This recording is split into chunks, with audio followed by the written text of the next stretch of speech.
दोस्तों नमस्कार। चैनल विविध प्रस्तुति में आप सभी का स्वागत है।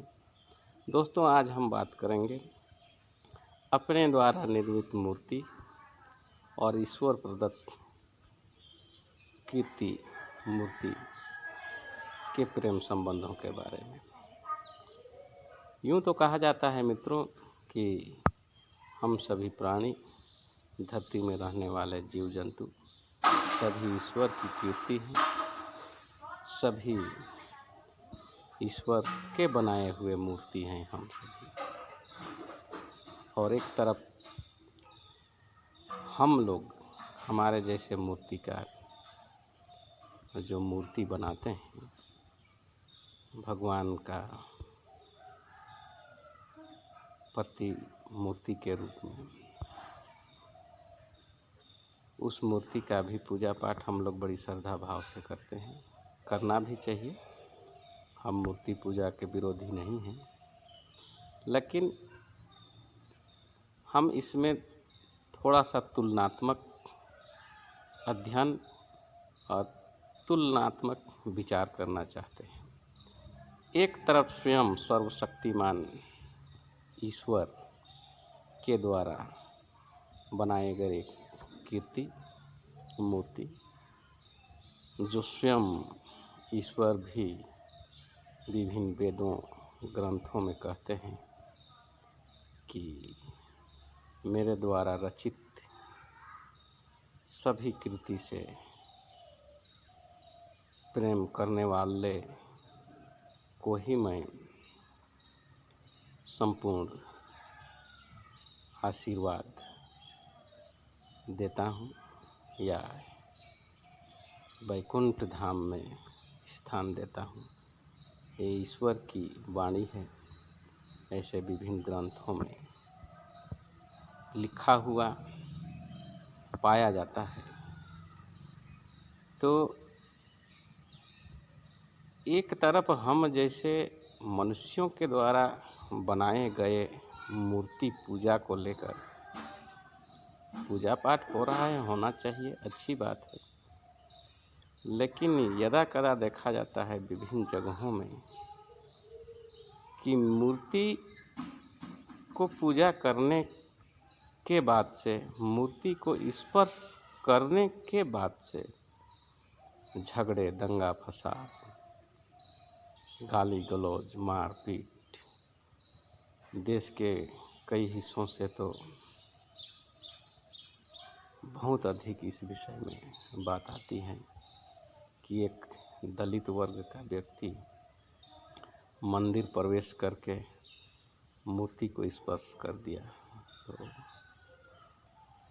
मूर्ति छूत हो गया। तो यहाँ बात समझने वाली है, क्या दलित पिछड़ा वर्ग का व्यक्ति स्वयं अपने से इस सृष्टि में अवतार हुआ है, या तो सृष्टि का संरचना और प्राणियों का संरचना को बताया जाता है कि ये सभी ईश्वर प्रदत्त चीज़ें हैं। तो अगर ईश्वर ने ही सभी प्राणियों को बनाया है, उसमें कथित रूप से उच्च वर्ग के भी हैं और कहने में दलित पिछड़े वर्ग के भी हैं। तो अगर सभी को ईश्वर ने बनाया है तो दलित पिछड़ों को भी तो ईश्वर ही बनाए होंगे, इसमें तो संशय नहीं होना चाहिए। तो सैद्धांतिक रूप से कहा जाता है कि ईश्वर प्रदत्त चीज़ों में प्रेम रखना चाहिए, सभी से प्रेम, मानव मात्र से, प्राणी मात्र से प्रेम ही सबसे बड़ा धर्म है, ऐसा तो विभिन्न ग्रंथों में कहा जाता है। लेकिन दूसरी तरफ देखा जाता है कि मनुष्य के द्वारा बनाए गए मूर्तियों के पीछे दंगा फसाद झगड़ा, तो क्या हम लोग सर्वशक्तिमान ईश्वर से भी बड़ा मूर्तिकार हो गए, ये सोचने की बात है। तो एक लाइन में कहा जाए, तुलनात्मक अध्ययन किया जाए, तो हम मनुष्य ईश्वर से बड़ा मूर्तिकार हो गए, कीर्तिकार हो गए। इस विषय में विचार करना चाहिए। और ईश्वर को मानने वाले लोग, एक तरफ जिसको नास्तिक वर्ग कहा जाता है, वे तो ईश्वरीय शक्ति को माने चाहे नहीं, लेकिन कम से कम प्रेम का बात उन लोग अवश्य करते हैं, समानता का बात उन लोग अवश्य करते हैं, सद्भावना का बात उन लोग अवश्य करते हैं। तो कथित रूप से नास्तिकों से भी हमारा विचार आस्तिक लोगों का छद्म होते जा रहा है।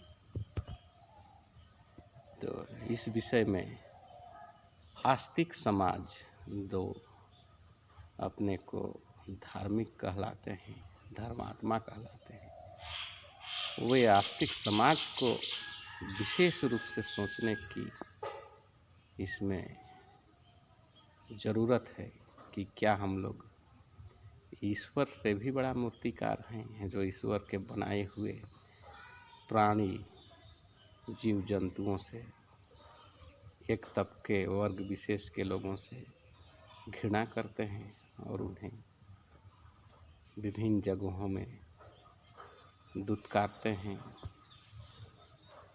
उन्हें नीच करार देते हैं। ये अवश्य सोचने का बात है। इसमें कथित रूप से आस्तिक वर्ग भी विचार करें, और नास्तिक वर्ग तो वैसे ईश्वरीय शक्ति को माने चाहे नहीं, लेकिन वे लोग कम से कम समानता प्रेम का बात करते हैं। यही उनका मान्यता हो सकता है। अप्रत्यक्ष रूप से उनका यही ईश्वरवाद हो सकता है। लेकिन ईश्वरवादी धार्मिक व्यक्ति, आस्तिक व्यक्ति कैसे ईश्वर की कृति को जगह जगह पर नकार देते हैं, घृणा उत्पन्न कर देते हैं, ये अवश्य मंथन करने का विषय है। आप लोग भी इस बात पे मंथन करें और अपनी प्रतिक्रिया जरूर दें। जी धन्यवाद, बहुत बहुत धन्यवाद।